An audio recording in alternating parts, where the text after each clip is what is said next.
예, 월요 직설 오늘은 더불어민주당의 우상호 전 의원을 만나겠습니다. 의원님 어서 오십시오. 네, 안녕하십니까. 예, 자 무엇보다 이 얘기부터 해야 되겠죠. 지난주 이재명 대표 1심 판결 결과 징역형 집행유예 예상보다 좀 높은 형량이 나왔는데 어떻게 보셨는지 총평부터 좀 해주시죠. 결론적으로 말씀드리면 이제 감정이 개입된 판결이다. 이렇게 저는 이제 결론을 내려요. 그러니까 뭐 유무죄 판단에 대한 판사의 근거는 차치하더라도 예.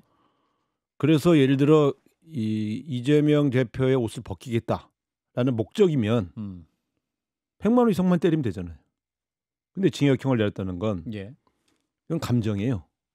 네. 그러니까 그 보통 사법부에서 판사들에게 주는 지침 중에 절대 판결로 말해라. 판결에 감정이 개입되면 안 된다.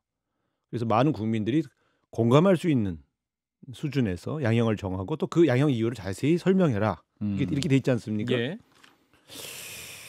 제가 선거법 저도 전과 이범이고요. 예. 뭐 선거 관련해서 선거과 관련해서는 우리가 굉장히 그 여러 가지 사소한 실수도 엄하게 다뤄요. 예. 제가 첫 번째 선거법 위반은 잘 부탁합니다. 이 한마디가 사전 선거운동이라고 해서 70만 원 받은 적이 있어요. 그만큼 엄격하게 다루긴 하는데 예. 이 경우 허위사실 유포죄 관련해서 사실은 옷 벗은 분도 많고 살아난 분도 많은데 예. 지금까지 제가 한 100여 건 이렇게 쭉 사례를 분석해 보면 이런 경우를 징역형 내리는 건 처음 봤거든요.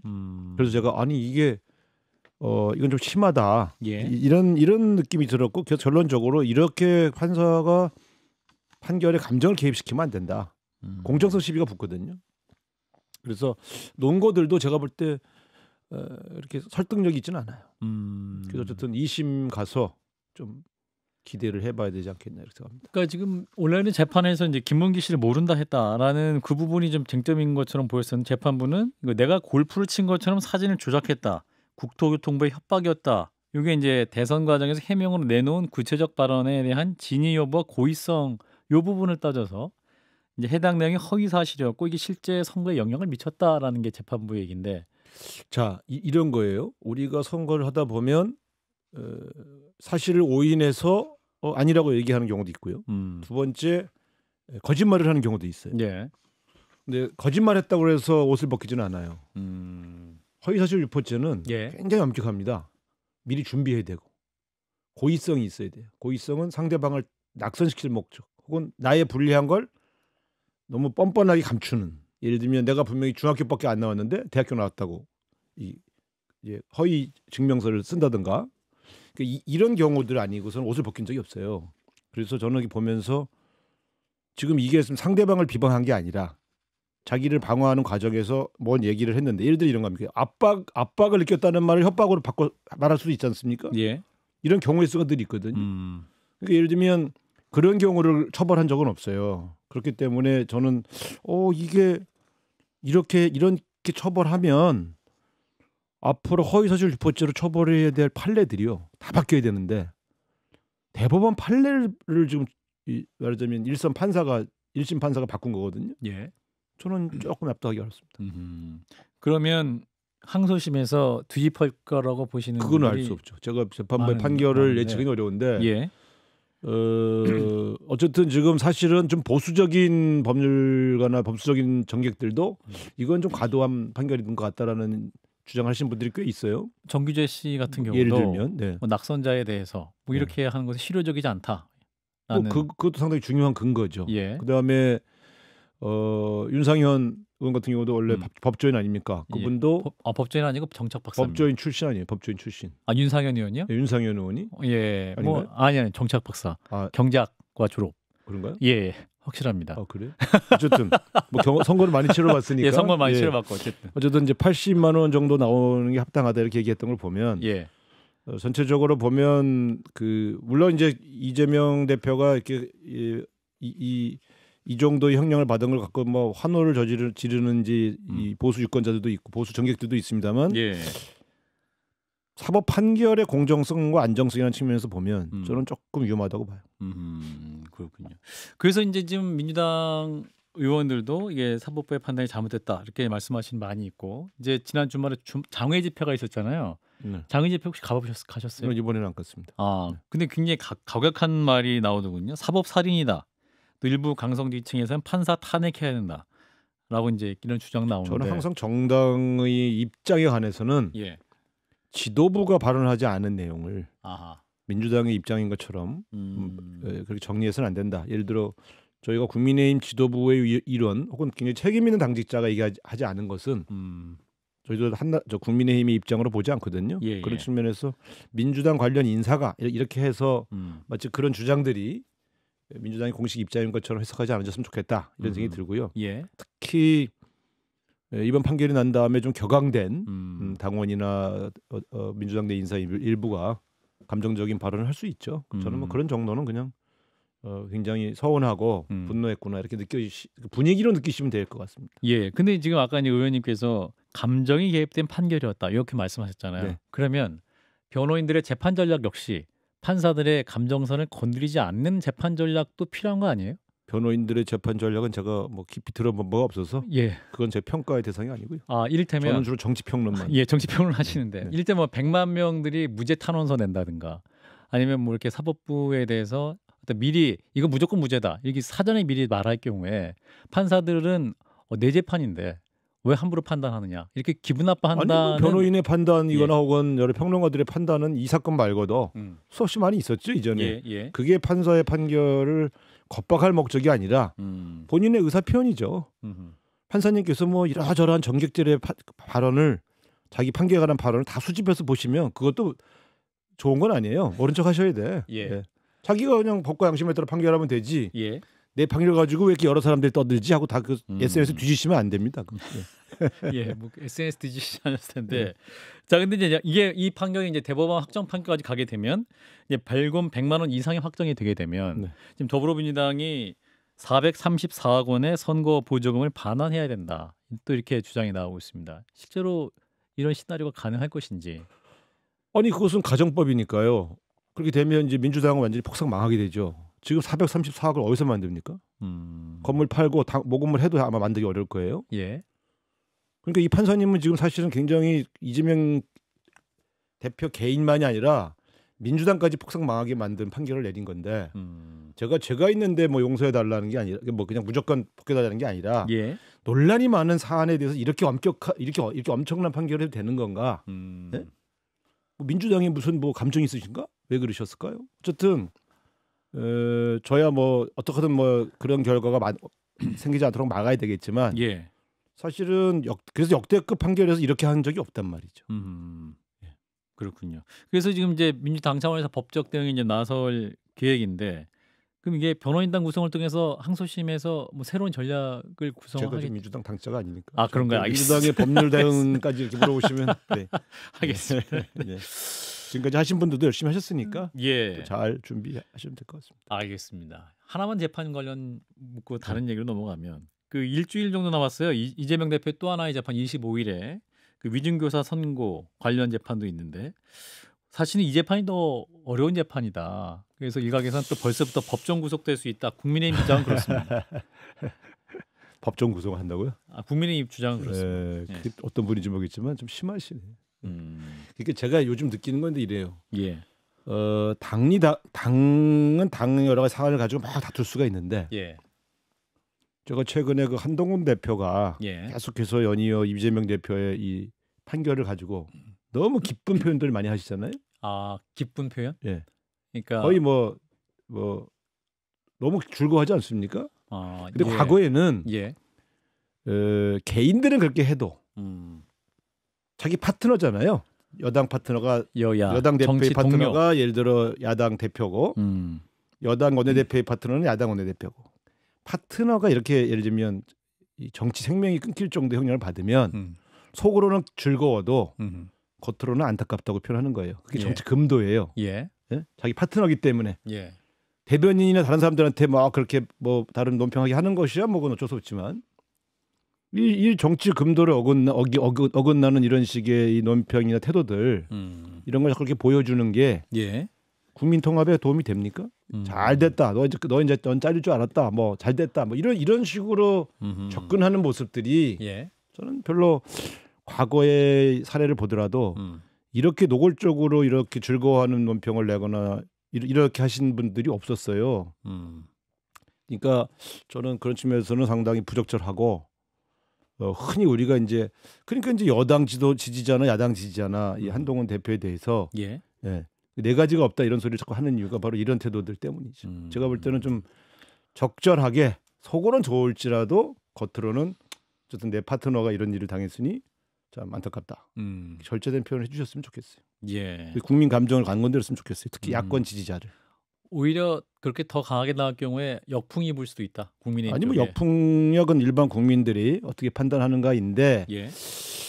저는 이 판결에 대해서는 중립적인 지대에 있는 분들도 과하다. 또 이재명 대표가 잘 안 되기를 바랐던 사람들 안에서도 이 징역은 좀 과하다는 얘기를 좀 많이 들었어요.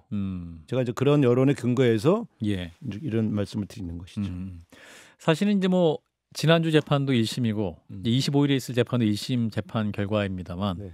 2심 25일에서도 이제 굉장히 높은 수준의 형량이 나올 경우에 일각에서 이재명 대표 리더십에 문제가 있을 수 있지 않겠느냐라는 주장도 아니 있습니다만 1심 판결 가지고는 전혀 그런 영향력이 있을 리가 없는 것이 이런 것입니다. 지금 제가 이제 쭉 설명을 드리면 이 문제와 또 비명계가 이제 슬슬 암약을 시작하지 않겠냐, 이 두 가지가 사실 연결되어 있는 얘기 아니겠어요? 맞습니다. 예. 저는 이렇게 봅니다. 자, 우리 공당의 대표이며 유력한 대선 후보가 이렇게 치명적 형을 이제 받았는데 1심이지만 예. 이렇게 되면 아무도 움직이지 못합니다. 아, 예를 오히려 들면 움직이면 이런 거 아니에요. 아니 지금 당의 대표이고 유력한 대선 후보가 지금 이렇게 어려운 일을 당하고 있는데 당신 혼자 당신 밥그릇 챙긴다고 뛰어다녀? 이 사람 지금 제정신이요? 이런 이야기를 듣게 되고 그럴 경우에 손해가 크죠. 그렇기 때문에 오히려 잠재적 경쟁자나 혹은 이제 뭐 비명계라고 불리워지는 분들이 있다면 예. 이런 분들이 공개적인 활동을 할 수가 없습니다. 그렇기 때문에 저는 오히려 더 강해졌다. 뭐 이렇게 말할 수는 없지만 예. 이것 때문에 흔들린다.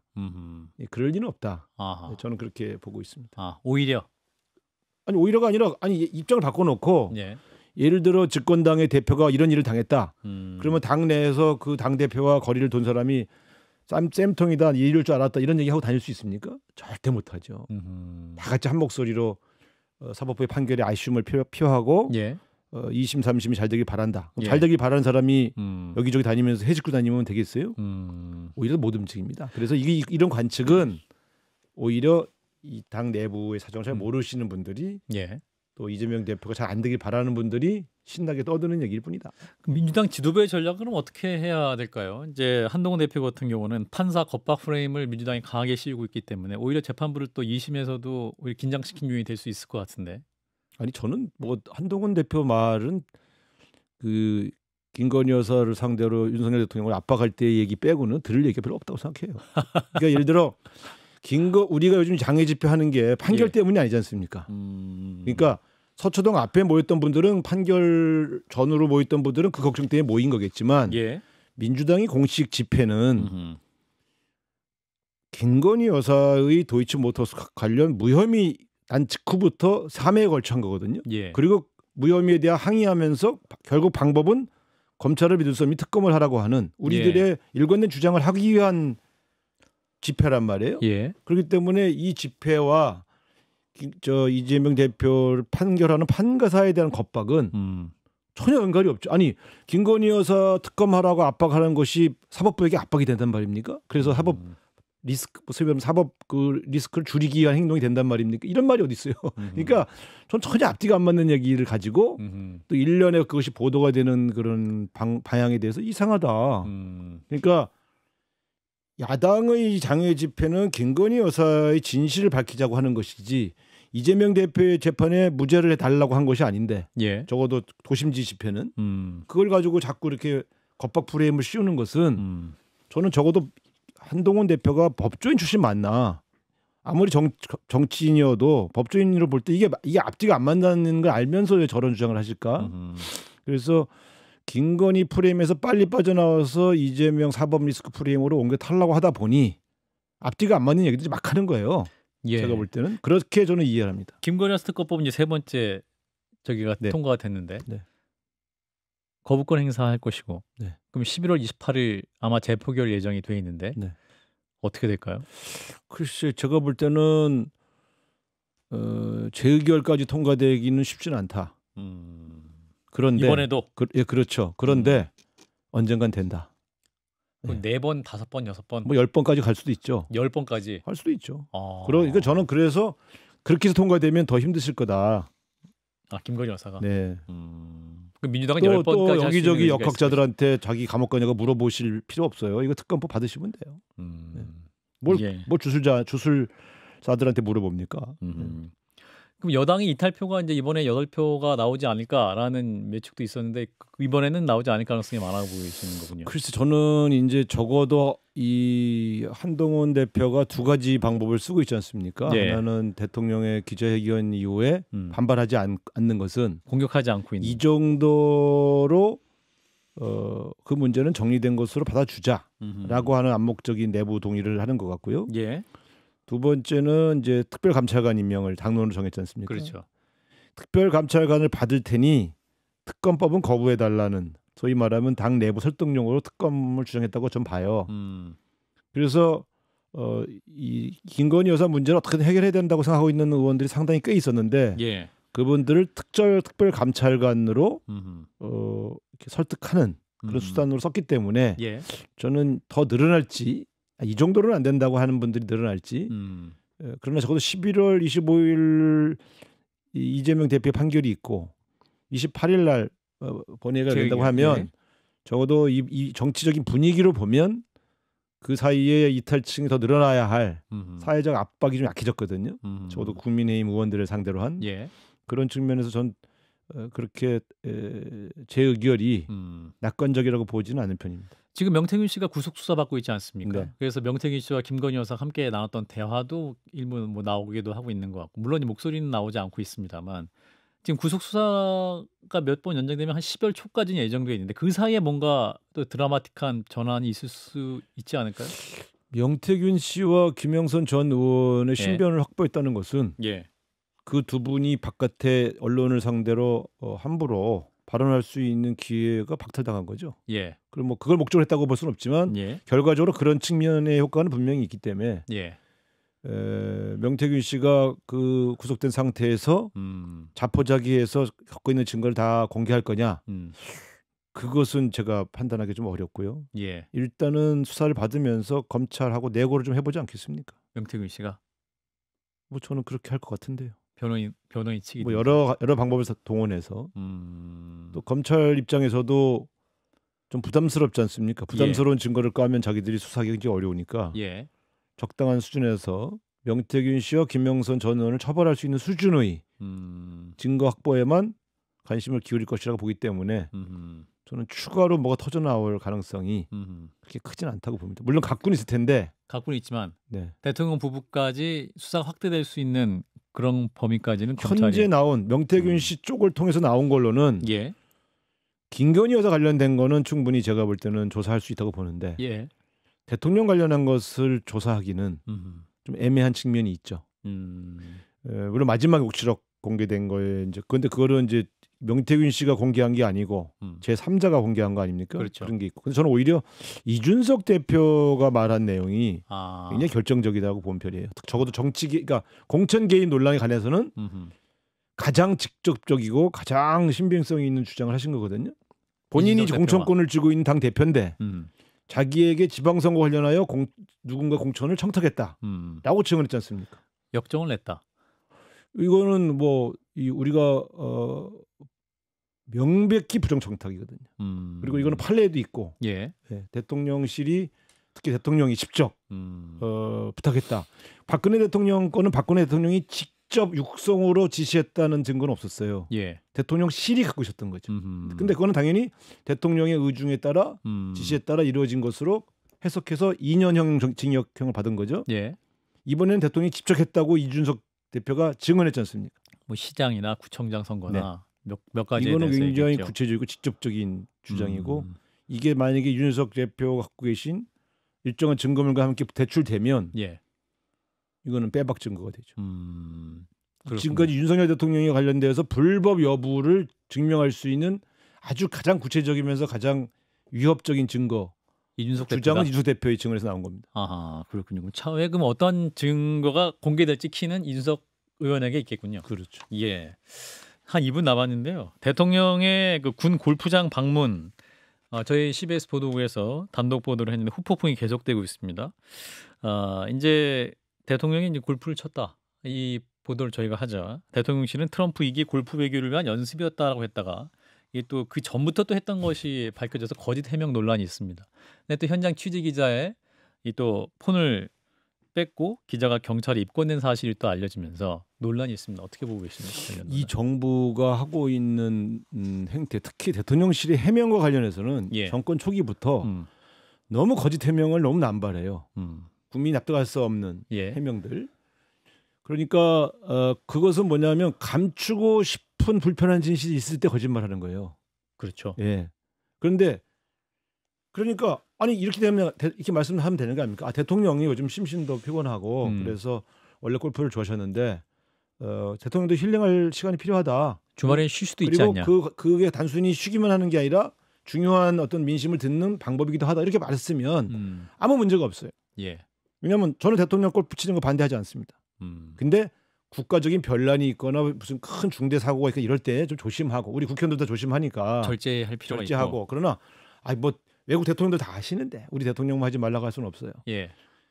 자, 근데 이제 그렇게 해명하면 넘어갈 수 있었던 문제일 수 있는데 예. 이제 이 두 번째는 이제 언론 탄압 문제가 나온 거예요. 예.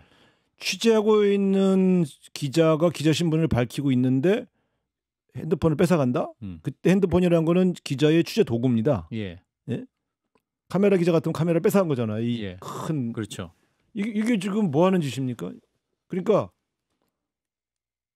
대한민국 언론인이 대통령을 무슨 위해야 할 존재라는 거예요. 그게 위해 상황을 막기 위해서라더니 그러면 핸드폰으로 누구 뭐 대통령을 뭐 시해할 수 있다는 얘기예요? 뭐예요? 제가 볼 때 경호처는 명백한 경호 위해 상황이었고 법에 따른 정당한 조치였다 이렇게 무슨 반박을. 개똥 같은 소리 하고 있어요.